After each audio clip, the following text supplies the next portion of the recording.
মৰমৰ ছাত্ৰ-ছাত্ৰীসকল তোমালোক সকলোকে স্বাগতম জনাইছো। আজি তোমালোকৰ ওচৰত লৈ আহিছো নৱম মান শ্ৰেণীৰ এটি পাঠটোৰ নাম হৈছে হনুমন্তৰ লংকা দৰ্শন। ছাত্ৰ-ছাত্ৰীসকল আহা আজি এই চেপ্টাৰৰ অন্তৰ্গত কুৱেশ্যন এনসাৰসমূহ তোমালোকৰ লগত আলোচনা কৰোঁ। ছাত্ৰ-ছাত্ৰীসকল তোমালোকৰ অনুশীলনীত হনুমন্তৰ লংকা দৰ্শনত 1 নম্বৰত আছে ক মাধৱ কন্দলী কোন আছিল? উত্তৰ মাধৱ কন্দলী আছিল শংকৰ পূৰ্বযুগৰ কবিসকলৰ ভিতৰত এগৰাকী শ্ৰেষ্ঠ কবি। পিছৰটো কুৱেশ্যনলৈ আহিছো মাধৱ কন্দলীয়ে কোনখন মহাকাব্য অনুবাদ কৰিছিল? উত্তৰ মাধৱ কন্দলীয়ে বাল্মীকি ৰচিত সংস্কৃত ৰামায়ণ মহাকাব্যখন অসমীয়ালৈ অনুবাদ কৰিছিল। পিছৰটো কুৱেশ্যন মাধৱ কন্দলীৰ ৰামায়ণত কেইটা কাণ্ড পোৱা যায়? উত্তৰ মাধৱ কন্দলীৰ ৰামায়ণত আদিকাণ্ড আৰু উত্তৰাকাণ্ডৰ বাহিৰে মাজৰ 5টা কাণ্ড পোৱা যায়। মাধৱ কন্দলীক শংকৰদেৱে কি কবি বুলি অভিহিত কৰিছিল? উত্তৰ মাধৱ কন্দলীক শংকৰদেৱে অপম্যাদী কবি বুলি অভিহিত কৰিছিল। মাধৱ কন্দলীৰ ৰামায়ণত বৰ্তমানে সন্নিৱিষ্ট কোনটো কাণ্ড শংকৰদেৱে ৰচনা কৰে? উত্তৰ মাধৱ কন্দলীৰ ৰামায়ণত বৰ্তমানে সন্নিৱিষ্ট উত্তৰাকাণ্ড শংকৰদেৱে ৰচনা কৰে। হনুমন্তৰ লংকা দৰ্শন কাব্যাংশ কোনটো কাণ্ডৰ পৰা লোৱা হৈছে? উত্তৰ হনুমন্তৰ লংকা দৰ্শন কাব্যাংশ ৰামায়ণৰ সুন্দৰাকাণ্ডৰ পৰা লোৱা হৈছে। এইবাৰ আহিছো তোমালোকৰ 2 নম্বৰ কুৱেশ্যনটোলৈ। মাধৱ কন্দলীৰ বাহিৰে শংকৰ পূৰ্বযুগৰ কবি কেইজনৰ নাম উল্লেখ কৰা। উত্তৰ মাধৱ কন্দলীৰ বাহিৰে শংকৰ পূৰ্বযুগৰ কবি কেইজনৰ নাম হৈছে হেম সৰস্বতী, হৰিহৰ বিপ্ৰ, ৰুদ্ৰ কালিন্দিনী আৰু কবিৰত্ন সৰস্বতী। 3 নম্বৰ কুৱেশ্যনটোলৈ আহিছো মাধৱ কন্দলীয়ে কোন ৰজাৰ পৃষ্ঠপোষকতা লাভ কৰিছিল? তেওঁ ক'ৰ ৰজা আছিল? উত্তৰ মাধৱ কন্দলীয়ে ৰজা মহামাণিক্যৰ পৃষ্ঠপোষকতা লাভ কৰিছিল। তেওঁ বৰাহী ৰাজ্যৰ ৰজা আছিল। 4 নম্বৰ তলত দিয়াবোৰৰ টোকা লিখা। হনুমন্ত মহাবীৰ হনুমান বা হনুমন্ত আছিল বাসু দেৱতাৰ পুত্ৰ। সেয়ে তেওঁক পৱন নন্দন বুলিও কোৱা হয়। মহাবীৰ হনুমান অতি বলি আৰু পৰাক্ৰমী আছিল। তেওঁ ভগৱান ৰামচন্দ্ৰৰ একান্ত ভক্ত আছিল। সীতাৰ সন্ধানত হনুমন্তই জাপ মাৰি সাগৰ পাৰ হৈ লংকালৈ গৈছিল আৰু বান্দৰ সেনাৰ সেনাপতি হৈ লংকাৰ ৰণত ৰামচন্দ্ৰক সহায় কৰিছিল। সুগ্ৰীৱ ৰামায়ণ অনুসৰি সুগ্ৰীৱ আছিল কিষ্কিন্ধাৰ বান্দৰৰ ৰজা বালীৰ ভায়েক। তেওঁ আছিল ভগৱান ৰামৰ পৰম বন্ধু। ৰাম ৰাৱণৰ যুদ্ধত ৰামক সহায় কৰিবৰ বাবে তেওঁ হনুমন্তৰ লগত সাগৰ পাৰ হৈ লংকালৈ গৈছিল। নীল আছিল বান্দৰ সেনাৰ এজন সেনাপতি। সীতা অন্বেষণৰ বাবে তেওঁ হনুমন্তৰ লগত লংকালৈ গৈছিল আৰু সাগৰত সেতু বান্ধোতে ৰামচন্দ্ৰক সহায় কৰিছিল। অমলাৱতী বা অমৰাৱতী হৈছে দেৱতাসকলৰ থকা ঠাই, চমুকৈ দেৱপুৰী। এই ঠাইক ইন্দ্ৰৰ নগৰ বা স্বৰ্গৰ ৰাজধানী বুলি কোৱা হয়। বিশ্বকৰ্মাৰ দ্বাৰা নিৰ্মিত এই দেৱপুৰীৰ সৌন্দৰ্য অতুলনীয়।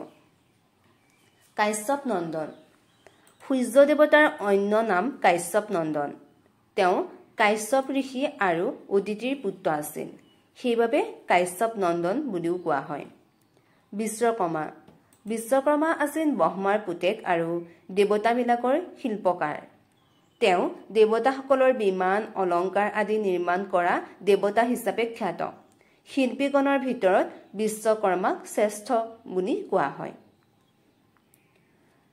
5 নম্বৰ লংকা নগৰীৰ কাষৰ বন বননিত হনুমন্তই কি ফল ফুলৰ গছ দেখিবলৈ পাইছিল? উত্তৰ লংকা নগৰীৰ কাষৰ বন বননিত হনুমন্তই দেখা পোৱা ফলৰ গছসমূহ আছিল ঔটেঙা, কমলা টেঙা, আঙুৰ, বগৰী, নেমু, সোলেং, খেজুৰ, তেতেলী, আম, জাম, শিলিখা, আমলখি, নাৰিকল, শ্ৰীফল, কৰ্দৈ, অমৰা ইত্যাদি। হনুমন্তই দেখা পোৱা ফুল গছসমূহ আছিল কদম, গোলাপ, পাৰিজাত, সেউতী, মালতী ইত্যাদি। 6 নম্বৰ, হনুমন্তই কি ৰূপ ধৰি লংকা নগৰীত প্ৰৱেশ কৰিছিল? তেওঁ সেই ৰূপ ধৰাৰ কাৰণ কি আছিল? উত্তৰ, হনুমন্তই বিৰাল বা মেকুৰীৰ ৰূপ ধৰি লংকা নগৰীত প্ৰৱেশ কৰিছিল। হনুমন্তৰ শৰীৰ আছিল বিৰাট ডাঙৰ। সেই বৃহৎ আকাৰৰ শৰীৰে লংকা নগৰীত প্ৰৱেশ কৰিলে ৰাক্ষসে ধৰি বান্ধি ঘৰে ঘৰে লৈ ফুৰাব বুলি ভাবি তেওঁ সামান্য এটা বিৰাল বা মেকুৰীৰ ৰূপ ধাৰণ কৰি লংকা নগৰীত প্ৰৱেশ কৰিছিল। 7 নম্বৰ, হনুমন্তই গধূলি সময়ত দেখা লংকা নগৰীৰ এটি বৰ্ণনা দিয়া। উত্তৰ, হনুমন্তই গধূলি সময়ত দেখা লংকা নগৰীখন আছিল অতি বিতোপন। তেওঁ এনে লাগিছিল যে লংকা নগৰীখন বিশ্বকৰ্মাই নিৰ্মাণ কৰা দেৱপুৰী অমৰাৱতীহে।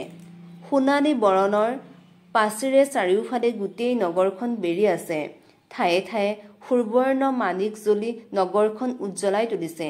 ঠাইখন বহল, ডাঙৰ আৰু নানা যন্ত্ৰ সাজি শাৰী শাৰীকৈ থোৱা আছে। দেৱতা কিম্বা অসুৰ কোনেও তাত সহজে প্ৰৱেশ কৰিব নোৱাৰে। 8 নম্বৰ, সুৰক্ষিত লংকা নগৰী দেখি হনুমন্তৰ মনলৈ কেনে ধৰণৰ চিন্তা আহিছিল? উত্তৰ, সুৰক্ষিত লংকা নগৰী দেখি বীৰ হনুমন্ত বহুত চিন্তাবিষ্ট হৈ পৰিছিল। অতি দুৰ্গম ঠাইখনত তেওঁ কেনেকৈ প্ৰৱেশ কৰিব তাকে ভাবি চিন্তাত পৰিছিল। অংকদ, সুগ্ৰীৱ আৰু নীল আদি বান্দৰ সেনাৰ সৈতে সাগৰ পাৰ হৈ আহিল। কিন্তু এই বান্দৰ সেনাই লংকা নগৰীত কেনেকৈ কি কাম কৰিব তেওঁ ভগৱান ৰামৰ নাম স্মৰণ কৰি ভাবিলে যে য'ত ভগৱান ৰামৰ অচিন্ত্য প্ৰভাৱ আছে তাত ভয় সংশয়ৰ কোনো কাৰণ নাই। 9 নম্বৰ কুৱেশ্যনটোলৈ আহিছোঁ। সুবেল শৃংগত বহি হনুমন্তই কি ভাবিছিল? উত্তৰ, সীতাৰ অন্বেষণত যোৱা হনুমন্তই বিশাল সাগৰ পাৰ হৈ সুবেল বা ত্ৰিকুটপিৰি শৃংগত অৱতৰণ কৰি কিছু সময় জিৰণি লয়। ত্ৰিকুট শৃংগৰ পৰা তেওঁ লংকা নগৰীখন অতি বিতোপন দেখিছিল আৰু দ্বিতীয় স্বৰ্গপুৰী অমৰাৱতী যেন অনুভৱ হৈছিল। তেওঁ ভাবিছিল যে কোনো ভয় শংক নোহোৱাকৈ সাগৰ পাৰ হৈ এই অচিন ঠাইত সুস্থ শৰীৰে অৱতৰণ কৰিব পাৰিলে যেতিয়া আৰু কোটি যোজন বাট যাবলৈও তেওঁ সাহ আছে। মূৰ তুলি তেওঁ অস্ত যাব ধৰা আদিত্য অৰ্থাৎ সূৰ্য দেৱতাক দেখি প্ৰণাম কৰে আৰু দিনৰ ভাগতে লংকাৰ গড় ফুৰি চোৱাৰ ইচ্ছা কৰে। এইবাৰ আহিছোঁ তোমালোকৰ 10 নম্বৰ কুৱেশ্যনটোলৈ। হনুমন্তৰ লংকা দৰ্শন কাব্যাংশৰ মূল কথাখিনি তোমাৰ নিজৰ কথাৰে লিখা। উত্তৰ, হনুমন্তৰ লংকা দৰ্শন কাব্যাংশটো মাধৱ কন্দলীৰ ৰামায়ণৰ সুন্দৰাকাণ্ডৰ অন্তৰ্গত। ইয়াত কবিয়ে মূল বিষয়বস্তু চমু ৰূপত উপস্থাপন কৰিছে। কাব্যাংশটোত সীতাৰ অন্বেষণত যোৱা হনুমানে বিশাল সাগৰ পাৰ হৈ সুবেল শৃংগত অৱতৰণ কৰা আৰু সেই শৃংগৰ পৰা দৃষ্টিগোচৰ হোৱা লংকা নগৰীৰ কিছু মনোমোহা দৃশ্যৰ বিৱৰণেই হ'ল ইয়াৰ মূল বিষয়বস্তু। হনুমন্তই সুবেল শৃংগৰ পৰা লংকাৰ মনোমোহা সৌন্দৰ্য দেখি মুগ্ধ হৈ গৈছে। কিন্তু সেই দৃশ্য উপভোগ কৰি থাকোঁতেই বেলি অস্ত যাবলৈ ধৰে। তেতিয়া হনুমন্তই দিনৰ ভাগতেই লংকাখন ভালদৰে চাই চিতি লোৱাৰ বাবে সূৰ্য দেৱতাক হাতযোৰ কৰি আৰু কিছু সময় ৰবলৈ অনুৰোধ জনায়। সূৰ্য দেৱতাৰ ৰামভক্ত হনুমানৰ প্ৰাৰ্থনা শুনি কিছু সময় ৰৈ দিয়ে। বেলিৰ পোহৰত সুবেলৰ পৰা নামি নগৰৰ পিনে যাওঁতে তেওঁ নানান ধৰণৰ ফল ফুলেৰে গছেৰে জাতিষ্কাৰ হৈ থকা লংকাৰ বননি দেখিছিল। জলাশয়বোৰত পদুম ফুল ফুলি আছে আৰু তাত ভোমোৰাবোৰ মৌ চুহি আনন্দতে নাচি বাগি আছে। ইয়াৰ বাহিৰেও চৰাই চিৰিকটিবোৰৰ মধুৰ মাতে লংকা নগৰীৰ ৰজন জনাই আছে। এইদৰে লংকাৰ চাৰিওফালৰ প্ৰাকৃতিক সৌন্দৰ্য উপভোগ কৰাৰ অন্তত গধূলি সময়ত তেওঁ নগৰৰ ভিতৰত প্ৰৱেশ কৰিবৰ বাবে তেওঁ বিশাল শৰীৰটো এটা মেকুৰীৰ ৰূপলৈ পৰিৱৰ্তন কৰে যাতে ৰাক্ষসবিলাকে তেওঁক চিনি নাপায়। তেওঁ দেৱালয়ৰ ওপৰেৰে লংকা নগৰীখন স্বৰ্গৰ অমৰাৱতী যেন দেখিলে, যাক বিশ্বকৰ্মাই নানান প্ৰচেষ্টাৰে নিৰ্মাণ কৰিছে। চাৰিওফাল সোণৰ দেৱালে বেৰি থকা লংকা নগৰীৰ অনেক যোজন পথ সোণ মণি মুকুতাৰে জিলিকি আছে।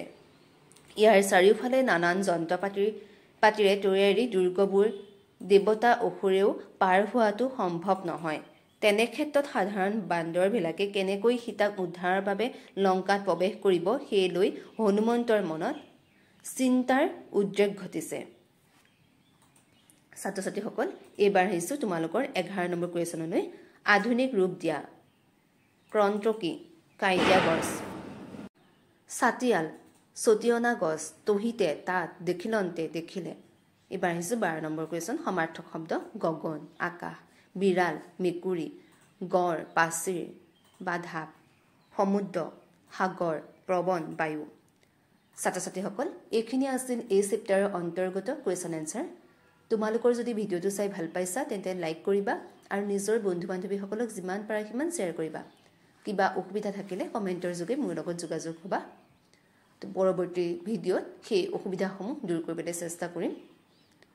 যদি তোমালোকে ভিডিঅ'টো ইউটিউবৰ পৰা চাইছা মোৰ চেনেলটো ছাবস্ক্ৰাইব কৰি দিবা আৰু যদি ফেচবুক আৰু ইনষ্টাগ্ৰামৰ পৰা যদি চাইছা মোক ফ'ল' কৰিবা। ধন্যবাদ।